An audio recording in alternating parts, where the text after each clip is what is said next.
That rainy dawn, a mother woke to the gentle touch of a small hand upon her face, and to a phrase she would never forget. Her daughter's eyes, still drowsy with sleep, concealed a fear that did not belong to a 5-year-old child. Outside, the distant sound of an engine and the rhythmic drumming of rain upon the roof created a heavy silence, the sort of silence that announces something terrible is about to happen. The clock read 3:07 when Aileen Kerrigan stirred from uneasy dreams. The bedroom lay shrouded in shadow, and the sound of rain against the windows seemed like a distant lament from the sea.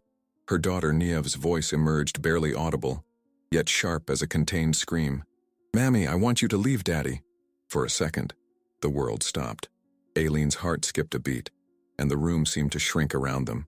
Niamh trembled, her eyes filled with a fear no child should ever carry. And before Aileen could react came the final blow. "He said you won't wake up tomorrow." She bolted upright, her body seized by an ancestral instinct of protection. She pressed her daughter to her chest and listened. Nothing but wind and the dripping from the ceiling. In the corridor, the kitchen light glowed, casting an irregular shadow through the crack beneath the door. The sound of footsteps. Slowly, Aileen walked towards the sitting room, her heart pounding like a boat engine out of water.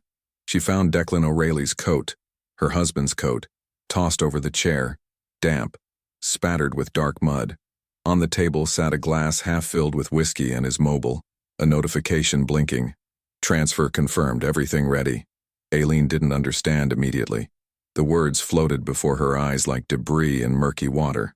But Niamh gripped her arm and whispered, "It's him, Mammy." The man from the car. Aileen's blood turned to ice. The man, the car, and the phrase that had echoed in the girl's head for weeks. Her mind raced backwards through fragmented memories. Declan's strange absences, the hushed phone calls, the way he'd flinch when she entered a room unexpectedly. The coat smelled of petrol and earth, a scent that didn't belong to their tidy Cork suburb. She picked up the mobile with trembling fingers, scrolling through messages that had been hastily deleted, leaving only ghosts of conversations in the notification bar. Niamh tugged at her nightdress. "Mammy, please. We need to go now." But Aileen's feet were rooted to the floorboards, each creak beneath her weight sounding like a betrayal. This was her home, the house where she'd brought Niamh back from the maternity hospital, where they'd painted the nursery walls that soft shade of cream, where she'd imagined growing old beside a man she thought she knew. The wedding photo on the mantelpiece seemed to mock her now. Two smiling strangers in formal dress, frozen in a moment that felt like it belonged to someone else's life entirely. She thought of her mother's words, spoken years ago over tea in Dingle. "There's a kind of man who wears kindness like a coat, love. He takes it off when no one's watching." At the time, Aileen had dismissed it as bitterness from Brid's own difficult marriage. Now those words felt prophetic. The rain intensified, hammering against the windows with renewed fury. Somewhere in the house, a door closed softly. Aileen's breath caught in her throat. She glanced down at Niamh, whose green eyes reflected the kitchen light like sea glass. The child's innocence had been stolen, replaced by an awareness no parent should see in their daughter's face. In that moment, Aileen understood that whatever decision she made in the next few minutes would echo through both their lives forever. She moved to the window, pulling back the thin curtain just enough to peer into the darkness. The street lamps cast orange pools of light along the empty road, rain bouncing off the tarmac in frantic patterns. Their car sat in the drive, water streaming down its windscreen, and beyond it, at the corner where the road curved towards the town center, she could just make out the shape of another vehicle, its engine running, exhaust visible in the cold air. Outside, the sound of an engine starting in the garage cut through the silence of the early morning. 3 weeks before that dawn, Aileen remembered a clouded afternoon when her husband appeared sweating cold, claiming he'd helped a colleague from work whose car had broken down on the road. It was rare for Declan to speak of colleagues, especially one called Connor Lysat, a name she'd never heard before. That same evening, Aileen noticed through the kitchen window a man crouched beneath her husband's car in the yard. When she asked what was happening, Declan snapped, "Mechanic, don't interfere." But his expression wasn't that of someone fixing anything. It was the look of someone hiding something. The following morning, the car was too clean, polished as though it had just been purchased. Aileen spent the day trying to dismiss the discomfort. But when she collected Niamh from school, the teacher mentioned the girl had been drawing people sleeping in the river. Aileen laughed to stop herself crying. But the joke died when her daughter from the back seat asked, "Mammy, will the man from the car sleep forever?" It was the first time Aileen felt genuine fear. Fear of what she might discover if she asked the wrong questions. The primary school sat at the end of a narrow lane lined with horse chestnuts, their branches heavy with autumn's last offerings. Aileen had gripped the steering wheel tighter than necessary as she drove home that afternoon, watching Neve in the rearview mirror. The child had pressed her forehead against the window, breath fogging the glass, humming a tune they'd learned at Mass. So ordinary, so heartbreaking in its ordinariness. That evening, whilst putting away the bed linen, she found in her husband's coat pocket a small, hardened brown stain. Not blood, but grease, mixed with mud. The smell was the same that had drifted from the yard that afternoon. She held the fabric to her nose, and the scent transported her immediately back to that moment at the window. The stranger's boots visible beneath the chassis, Declan's hand on her shoulder steering her away, his voice low and controlled. "Just sorting something, love. Nothing for you to worry about." But worry had seeds that once planted, grew in darkness. Aileen began noticing the small fractures in their daily routine. Declan's mobile would ring at odd hours, 11:30, 2 in the morning, and he'd step outside to answer, returning minutes later with rain in his hair and excuses on his lips. "Work emergencies," he'd say. "Trouble with the lads at the station." She'd nod and return to her book, but the words on the page might as well have been written in a foreign language. She thought of her wedding day, standing in St. Finbarr's Cathedral whilst Father Murphy blessed their union. Declan had looked so proud in his dress uniform, the Garda badge gleaming on his chest. Her mother had pulled her aside before the ceremony and said, "Are you certain, love? There's something in his eyes I can't quite—" But Aileen had been 25, and convinced that love conquered doubt. Now, 8 years later, she wondered if Brid had seen something she'd been too young and hopeful to recognize. The next day, when she tried to start the car to take Neve to school, the engine exploded in smoke. Black clouds billowed from beneath the bonnet, and the acrid smell of burning oil filled the morning air. Neighbors emerged from their houses, Mrs. Gallagher from next door rushing over with a fire blanket, old Mr. Byrne shouting about calling the fire brigade. Aileen stood frozen on the pavement, Neve's hand in hers, watching flames lick at the engine block. Declan arrived home within minutes. Too quickly, she'd think later. As though he'd been waiting nearby. He pushed through the small crowd, his face arranged in perfect concern, but his eyes held something else entirely. Relief, perhaps, or satisfaction. The fire brigade came and went, pronouncing it an electrical fault, something about corroded wiring. But Aileen couldn't shake the memory of that man beneath the car, the sound of metal on metal, Declan's insistence that she not interfere. That night, lying beside her husband in the dark, listening to his steady breathing, Aileen understood with sudden clarity that she was sleeping next to a stranger. The man she'd married existed only in photographs now, replaced by this careful imposter who smelled of secrets and spoke in measured tones. She thought of Neve's drawings, those figures sleeping in the river, their arms outstretched, hair floating like seaweed, and felt ice settle in her stomach. Tomorrow, she decided, she would find answers. Tomorrow, she would look in places she'd been told not to look, ask questions she'd been taught to swallow. But tonight, with rain beginning to tap against the windows and her daughter sleeping down the hall, Aileen Kerrigan allowed herself one last moment of pretending everything would somehow be all right. After the incident with the car, silence settled into the house like a third resident. Declan began sleeping at random hours, avoided eye contact, and when he spoke, his voice sounded too gentle, the sort of calm that makes skin prickle. One evening, Aileen, exhausted, accidentally knocked over her husband's favorite mug. The printed phrase, "Forever Us," cracked into 2 pieces. She stood there, on the cold kitchen floor, watching milk seep between the shards. Neve entered in her pajamas and asked in a whisper, "If we glue it, will it go back to how it was before?" Aileen, unable to answer, simply embraced her daughter. The mug had been a gift from their honeymoon in Killarney, purchased at a small craft shop overlooking the lakes. They'd laughed at the sentimentality of it, this declaration of eternal devotion painted on cheap ceramic, but Declan had insisted, carrying it to the counter with the earnestness of a man who believed in forever. Now those words lay fractured on the tiles, milk pooling around the letters like tears the house itself was crying. In the following days, Aileen began noticing details that had previously seemed insignificant. The new perfume in Declan's car. Sweet and floral, nothing like the practical scent she wore. The messages he deleted quickly, his thumb moving across the screen with practiced efficiency the moment she entered a room. The way he locked the study safe whenever she approached. The metallic click echoing through the hallway like a full stop at the end of a sentence she wasn't allowed to read. The house felt different now, as though the walls themselves had absorbed the tension and were holding it in the plaster and paint. Aileen found herself moving through rooms like a ghost in her own home, careful not to disturb anything, careful not to ask questions that might shatter what remained of their carefully maintained facade. She prepared dinners that went half-eaten, folded laundry that sat untouched in baskets, smiled at neighbors who asked how things were and lied through her teeth. One afternoon, whilst Declan was out, he'd mentioned something about a training course in Limerick.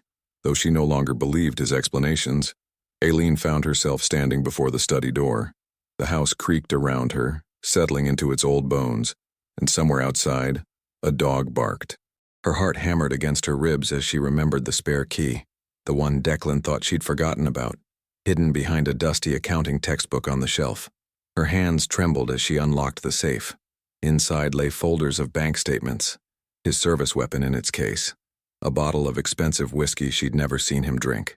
And there, beneath a stack of utility bills, a life insurance policy in her name. Recent. The coverage amount had been tripled. Her eyes scanned the document, words blurring together until one detail emerged with terrible clarity. The beneficiary was Declan O'Reilly. Aileen's stomach lurched. The room tilted, and she gripped the desk to steady herself. €300,000. That's what her life was worth on paper. That's what Declan stood to gain if something happened. The phrase echoed in her mind with Neve's small voice. He said you won't wake up tomorrow. She thought of the car fire, the man beneath the vehicle, the grease-stained coat. The pieces assembled themselves into a picture so horrifying, she wanted to laugh at its impossibility. But nothing felt impossible anymore. Not in this house where silence had replaced conversation and fear had moved into the spare bedroom. Aileen's breathing came shallow and fast. She photographed the policy with shaking hands, the flash reflecting off the paper like lightning in a bottle. She returned everything exactly as she'd found it, locked the safe, replaced the key. But as she turned to leave the study, she caught sight of herself in the mirror, hanging beside the door, a pale woman with frightened eyes, someone she barely recognized. The sound of the front door opening echoed through the house. Declan was home early. Aileen barely had time to smooth her expression, to arrange her features into something resembling normalcy. She stepped into the hallway, the insurance document burning in her mind like a brand. Declan stood in the doorway, rain dripping from his coat, his eyes moving over her face with an intensity that made her feel transparent. "Didn't expect you now," she said, forcing steadiness into her voice that she didn't feel. Declan responded with that unnerving calm. "Neither did I, Aileen. But today's a good day to sort out some pending matters." There was something in his eyes she'd never seen before. An empty shine, calculated. Neve appeared at the door and the silence grew dense as fog. "Go to bed, love," Aileen said. And it was in that instant she noticed. Her daughter's school bag lay open on the sofa, and inside it a piece of paper folded many times over. Aileen nearly dropped the policy when she heard her husband's footsteps in the corridor. She concealed the paper beneath her blouse and forced a smile. "Didn't expect you now," she said, attempting to keep her voice steady. Declan replied with disturbing composure. "Neither did I, Aileen. But today's a good day to resolve some outstanding matters." There was something in his eyes she'd never witnessed. A vacant gleam, calculated. Neve appeared at the doorway and the silence became thick as mist. "Go to sleep, love," Aileen said. And it was at that moment she realized. Her daughter's school bag lay open on the sofa, and inside it, a piece of paper folded several times. When Declan went for his shower, Aileen opened the note with trembling hands. It was a letter written by Neve, with crooked handwriting and smudged blue letters. "Dear Daddy in heaven, make Daddy stop being mean to Mammy. I don't want him to hurt her." The ground seemed to vanish beneath her feet. She looked towards the corridor, heard the sound of the shower running, and felt her heart beating in her throat. The letter was written on paper torn from a school copybook, the edges ragged where Neve had pulled it free. The child's spelling was imperfect. Mammy spelled with 2 M's, hurt missing its U, but the meaning was devastatingly clear. Aileen noticed small water stains on the paper, circular marks that could only be tears. Her 5-year-old daughter had cried whilst writing this prayer to a God she'd learned about in junior infants, begging for protection her own father should have provided. Aileen's mind raced backwards through recent weeks, reassessing every interaction through this new, terrible lens. The times Niamh had grown quiet during dinner, pushing food around her plate whilst watching Declan with wary eyes. The nightmares that had increased in frequency, her daughter waking with screams that brought Aileen running. The questions that seemed odd at the time but now felt prophetic. Mammy, do angels come to get people who aren't ready? What happens when someone goes to sleep and doesn't wake up? The child had been trying to tell her.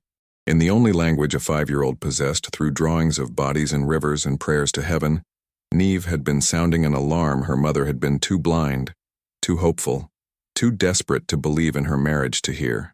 Shame flooded through Aileen, hot and acidic. She'd failed her daughter in the most fundamental way a mother could fail. She'd chosen to see what was comfortable rather than what was true. She'd excused the tension, rationalized the fear, convinced herself that marriages went through difficult patches and this too would pass. But children don't lie about fear.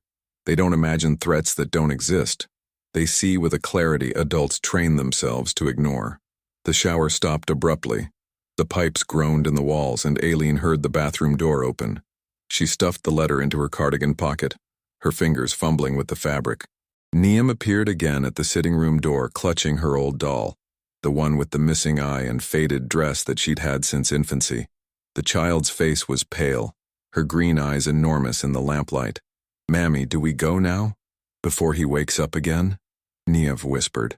The phrasing struck Aileen like a physical blow. Before he wakes up again.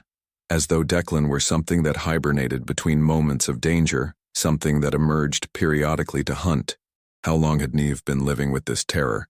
How many nights had she lain awake in her small bed, listening for footsteps, watching shadows move beneath her door, wondering if this would be the night her father became the monster she sensed lurking beneath his careful facade? Aileen knelt before her daughter eye to eye, and saw her own fear reflected back doubled. She thought of her mother Brid, of the years spent in silence, of the opportunities for escape that had passed like ships in fog. She thought of the insurance policy worth €300,000. She thought of the man beneath the car and the smoke billowing from the engine. She thought of Forever Us cracked on the kitchen floor. Declan's footsteps sounded in the hallway, slow and deliberate, each one a countdown to something Aileen couldn't name but felt approaching like a storm front over the Atlantic. She looked at her daughter, at this small person she'd brought into the world with such hope and joy, and made a decision that felt like stepping off a cliff into darkness. She pulled Niamh close, her lips against the child's ear, and whispered, "Get your coat, love. We're leaving now." The footsteps stopped just outside the sitting room door. The wind roared outside as though all of Cork was trying to wake. Aileen wrapped Niamh in a blanket, grabbed her handbag and the policy, and slipped out through the back door. The garden was sodden, and the gate made a piercing noise with each movement. Her heart beat so loudly it drowned out the sound of thunder. When they reached the road, Aileen looked back. The light in the bedroom window switched on. For an instant, Declan's silhouette appeared against the curtain. He stood motionless, watching. Aileen crouched low, pressing her daughter against her chest, and ran towards the car parked at the corner. The key turned, but the engine didn't respond. She tried again. Nothing. And it was then she saw the man beneath the car, the same one who'd appeared weeks before. But now there was no doubt. It was Declan. Fear transformed into pure action. Aileen scooped Niamh into her arms and bolted down the street barefoot, feeling gravel cut into her soles. She pounded on the door of her neighbor, Mrs. Gallagher, but no one answered. The sound of rain concealed her cries, and the only shelter in sight was the old chapel at the end of the road. The rain fell in sheets, turning the street into a river that tugged at Aileen's ankles. Her nightdress clung to her legs, hampering each step, and Niamh's weight grew heavier with every stride. The child's arms wrapped tight around her mother's neck, her face buried against Aileen's shoulder, and through the storm Aileen could feel her daughter's silent sobs vibrating against her collarbone. Behind them, a car door slammed. Aileen didn't dare look back. Her lungs burned, her feet screamed with pain where glass and stone had opened the skin, but she pushed forward with the desperate strength of a mother protecting her young. The chapel loomed ahead, its gray stone walls darker than the night sky. the small cross atop the steeple barely visible through the downpour. They stumbled through the wooden doors, and the smell of candle wax and ancient timber enveloped them like an embrace. Aileen collapsed onto a pew, gasping for breath, whilst Niamh clung to her with the grip of someone drowning. The silence inside felt profound after the chaos of the storm, broken only by their ragged breathing and the distant rumble of thunder. Aileen's hands shook as she tried to smooth Niamh's wet hair, to offer comfort whilst her own body trembled with shock and adrenaline. The child's lips had turned bluish in the cold, and Aileen wrapped the blanket tighter, rubbing warmth back into small arms and legs. "It's all right now, love," she whispered, though she knew it was a lie. Nothing was all right. Nothing might ever be all right again. Her handbag had fallen open during the flight, contents scattered across the pew. She gathered them with numb fingers. House keys she could never use again, a wallet containing €43, Niamh's library card, the folded insurance policy now damp with rain. Her mobile phone vibrated against the wooden bench, the sound unnaturally loud in the sacred space. A message from Declan. "Come home. Don't do this to our daughter." The audacity of it, the sheer breathtaking manipulation, sent rage coursing through Aileen's veins, momentarily warming her chilled body. Don't do this to our daughter. As though she were the threat, as though she were the one who'd turned their home into a place of fear and their marriage into a death trap worth €300,000. She let the phone fall onto the stone floor, where it landed with a crack that suggested the screen had shattered. Good. Let it break. Let that connection sever. She thought of all the times she had answered his calls immediately, rushed to respond to his messages, shaped her day around his schedule and preferences. The phone lay there like a dead thing, and Aileen felt no desire to retrieve it. Niamh stirred against her, lifting her head to look around the chapel. Candlelight flickered from the altar, casting dancing shadows across the walls where stations of the cross hung in carved wooden frames. The child's gaze fixed on one particular image, Christ carrying his burden, falling beneath its weight. "Mammy," Niamh whispered, her voice hoarse. "Are we safe here?" Aileen wanted to say yes. She wanted to promise that God's house offered sanctuary, that nothing bad could happen within these walls blessed by generations of prayer. But she'd learned tonight that safety was an illusion, that danger could wear a familiar face and sleep beside you for years, before revealing its true nature. "For now, love," she said instead. "For now, we're safe." Outside, car headlamps illuminated the stained glass windows, projecting colored shadows, crimson and azure and gold, across the pews where they huddled. The beams swept slowly across the chapel's exterior, methodical and searching. Aileen pulled Niamh down below the level of the windows, her heart resuming its frantic percussion. Through the ancient glass, she could see the silhouette of a man standing beside the vehicle, his form distorted by the rain and colored panes into something monstrous and unfamiliar. The figure stood there for what felt like hours but could only have been minutes, watching the chapel with an intensity Aileen could feel even through stone and glass.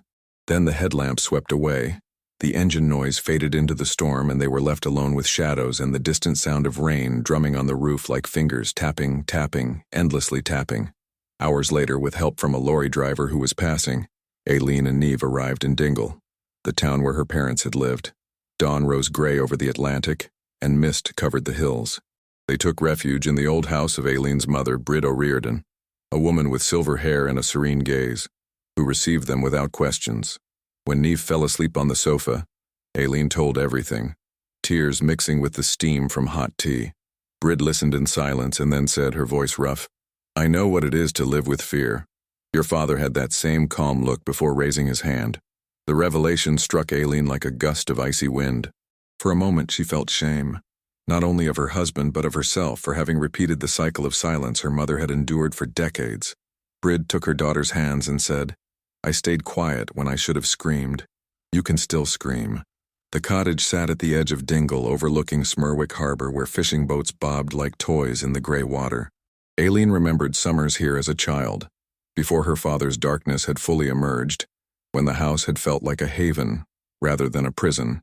The walls were still painted that same cream color, and the range cooker still dominated the kitchen, though Brid had added modern touches, a microwave, a new fridge covered in magnets from places she'd never visited.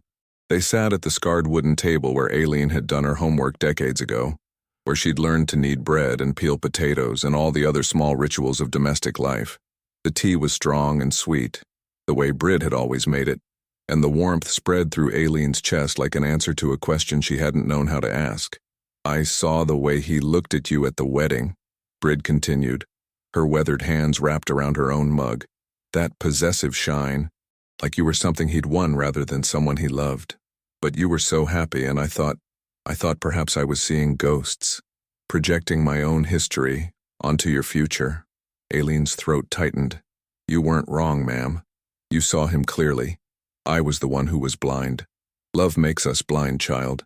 That's its gift and its curse." Brid stood and moved to the window, looking out at the harbor where morning light was beginning to break through the clouds. "Your father, he was a good man at first. Or perhaps I only believed he was. By the time I understood what he'd become, I had 3 children and nowhere to go. This was the 70s, love. Women didn't leave. We endured." It was more than Brid had ever said about her marriage. Aileen's father had died when she was 15, and the family had maintained a respectful silence about his flaws, speaking only of his hard work and dedication. But Aileen remembered moments, her mother's careful makeup hiding bruises, the way Brid would grow tense when car tires crunched on the gravel drive, the locked bedroom door and whispered arguments that shook the floorboards. "I won't endure," Aileen said quietly. "Not for another day." "Good." Brid turned back to her daughter, and her eyes held both sorrow and pride. "That's what I hoped you'd say." Those words were more than consolation. They were permission. Aileen understood that fleeing wasn't sufficient. She needed to speak out, to report him, to break the spell of fear that had kept her silent. But the respite was brief. A notification on her mobile, the screen cracked but still functional, brought an email from the insurance company confirming policy update made the previous day. Someone had attempted to change the beneficiary. The name of the new contact leapt out. Connor Lysott. Aileen's blood ran cold. The mysterious colleague. The man who'd supposedly needed help with his broken-down car. The name Declan had mentioned once and never again. She looked up at her mother, who was watching her with knowing eyes. "What is it?" Brid asked. "The policy. Someone tried to change it. Put it in someone else's name. Connor Lysott. Do you know that name?" Brid's expression darkened. "Lysott? There's a family by that name outside Tralee. Rough sorts. One of the sons went into the guards years back, but there were always rumors." She trailed off, then moved quickly to her own laptop, an old Dell she used for keeping in touch with relatives abroad. Whilst Brid searched, Aileen checked on Neve, who slept curled beneath a crocheted blanket, her small face finally peaceful. The child's red curls spread across the cushion like copper wire, and in sleep she looked impossibly young, impossibly fragile. Aileen brushed a kiss against her forehead and returned to the kitchen. "Found something," Brid said grimly, turning the laptop to show a news article from 2 years prior. Connor Lysott, suspended from the force pending investigation into evidence tampering. Case was dropped, but he left the guard shortly after. Last known address? She scrolled down. Cork City. The pieces assembled themselves into a picture even more sinister than Aileen had imagined. Not just her husband, but a conspiracy. 2 men, both with police training, both with access to resources and knowledge that ordinary criminals lacked. She thought of the car fire, the staged breakdown, the carefully doctored insurance policy. This wasn't passion or impulse, this was premeditation. Aileen raised her gaze and saw through the kitchen window a black car parked across the road. Its engine wasn't running, but someone sat in the driver's seat, a silhouette against the morning light, watching the cottage with patient, predatory attention. 2 days later, a local reporter, Maeve Doyle, made contact after hearing rumors of the escape. Aileen hesitated but agreed to speak, provided her name and her daughters weren't mentioned. The interview was broadcast on Dingle's community radio. Maeve read, her voice thick with emotion, Neve's letter to the daddy in heaven. In the studio, silence hung heavy as prayer. On the other end, listeners wept. Women left messages. Men apologized to their wives. The story spread through the villages like fire through dry straw. Meanwhile, in Cork, Declan listened to the same broadcast in a small pub. The cracked Forever Us mug sat on the counter before him. The sound of the letter read by the presenter made the glass slip from his hand and shatter on the floor. For the first time his face crumbled, not in pure remorse but in defeat. He left, stumbling, and made his way to the police station. The pub was the Idle Hour on McCurtain Street, a place Declan had frequented since his days in training at Templemore. The barman, Jimmy O'Sullivan, had known him for 15 years, had poured him pints after difficult shifts, had listened to complaints about paperwork and bureaucracy, and the endless frustration of police work. Jimmy was wiping glasses when the broadcast began, and he turned up the volume out of habit. Community radio often featured people he knew, local concerns that mattered. Maeve Doyle's voice filled the pub, professional but quavering with barely contained emotion. Today we're sharing a story that has shaken our community, a mother and daughter, whose names we cannot reveal for their safety, but whose courage deserves to be heard. Declan's hand tightened around his glass. Around him, the few afternoon drinkers grew quiet, conversations dying mid-sentence as the gravity of Maeve's tone registered. Then came Neve's letter, read slowly, each childish word given weight and space. Dear Daddy in heaven, make Daddy stop being mean to Mammy. I don't want him to hurt her. The pub fell silent as a tomb. Jimmy's cloth stopped moving. An old man at the corner table blessed himself. And Declan O'Reilly, respected guard, devoted husband, pillar of the community, felt the walls closing in. The child is 5 years old, Maeve continued. 5 years old and praying for protection from her own father. This letter was found in her school bag, hidden away like a shameful secret. But there is no shame in fear, no shame in survival. The shame belongs to those who create the need for such prayers. Declan's vision blurred. He saw himself through his daughter's eyes. Not the man he believed himself to be, not the provider and protector he'd convinced himself he was, but a monster, a thing to be feared, a threat requiring divine intervention. When had he become this? When had the stress of work, the financial pressures, the resentment at feeling unappreciated, transformed into something so poisonous, his own child begged heaven for rescue? The glass slipped from his fingers, exploding against the floor in a spray of whiskey and crystal. Jimmy moved to clean it, but Declan was already standing, swaying slightly, his face gray as ash. I need to go, he muttered. Declan? Jimmy's voice carried concern. Are you all right, mate? But Declan was already at the door, pushing into the gray Cork afternoon. Rain had started again. It was always raining. And he walked without direction, letting it soak through his jacket and plaster his hair to his skull. His mobile rang repeatedly.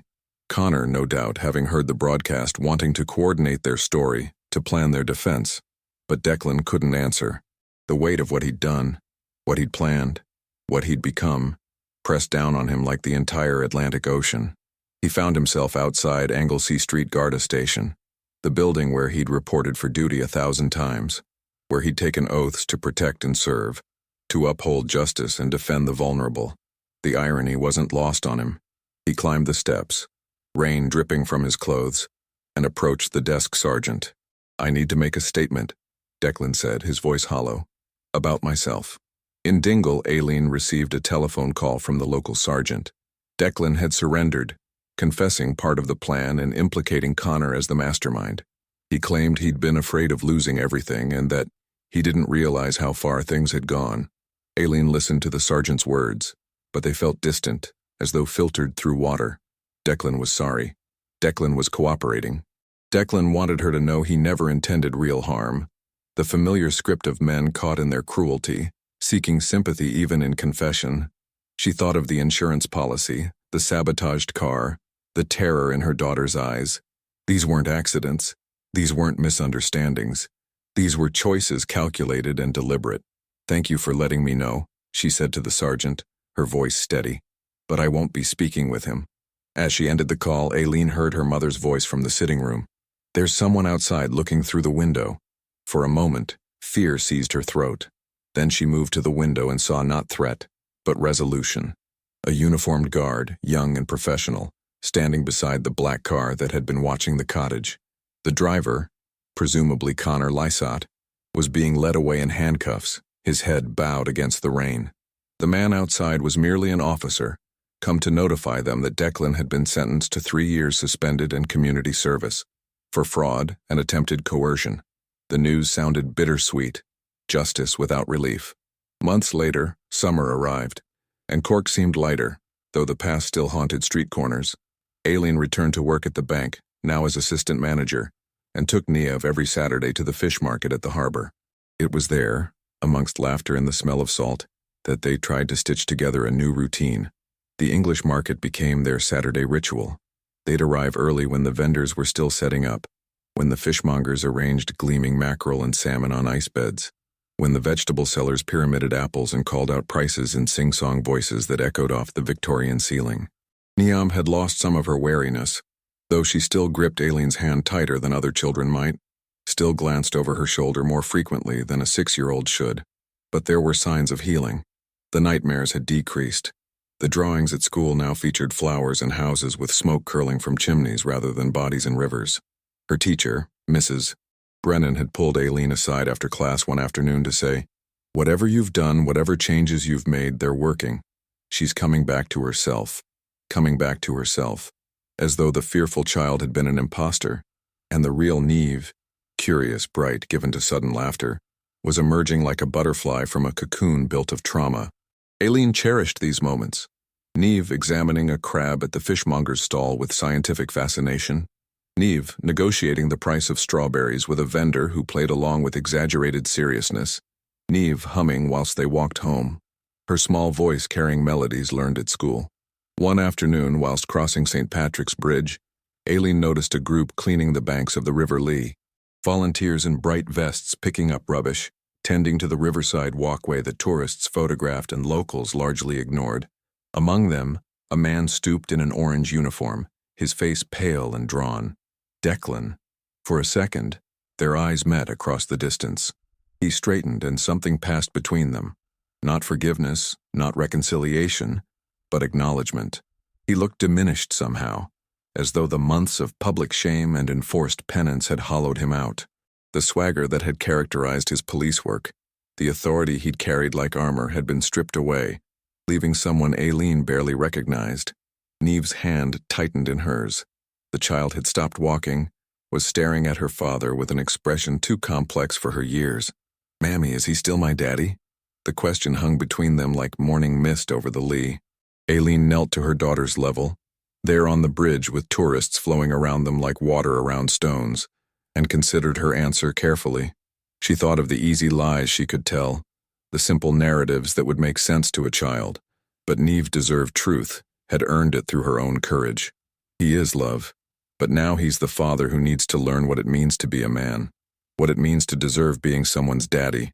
Niamh processed this with the seriousness she brought to all important matters.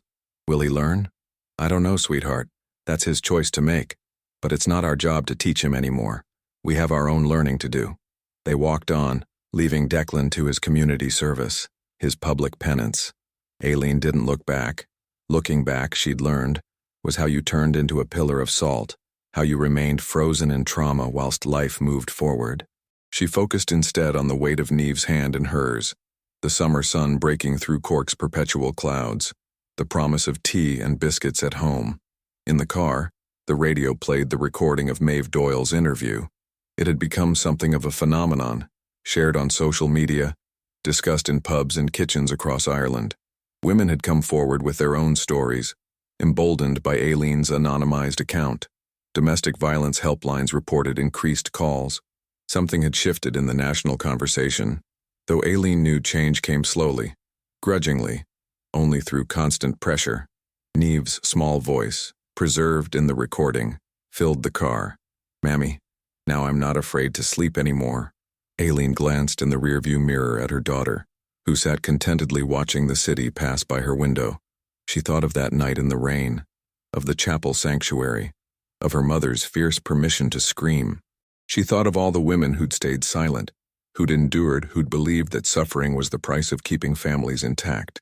And she thought of the alternative, this messy, uncertain but honest life they were building. There were silences that killed slowly, and there were voices that saved. Aileen had discovered, in the most painful way, that true love wasn't endurance of everything. It was protection, even when that meant leaving. Sometimes courage disguised itself as fear. Sometimes, in the midst of the storm, a mother found her own strength. She looked once more at Niamh in the mirror, at this child who'd been brave enough to pray, to draw pictures, to whisper warnings in the dark. "I learned to speak," Aileen murmured. though Neef was too absorbed in her own thoughts to hear. And my voice saved 2 lives. The car continued through Cork streets, past the university where young people laughed in groups, past the shops where ordinary life unfolded, past the future they were slowly, carefully, courageously building. Behind them, the harbor lights began to glow in the gathering dusk, beacons guiding sailors home. And ahead, the road stretched onward into summer evening, into possibility, into the rest of their lives. The end.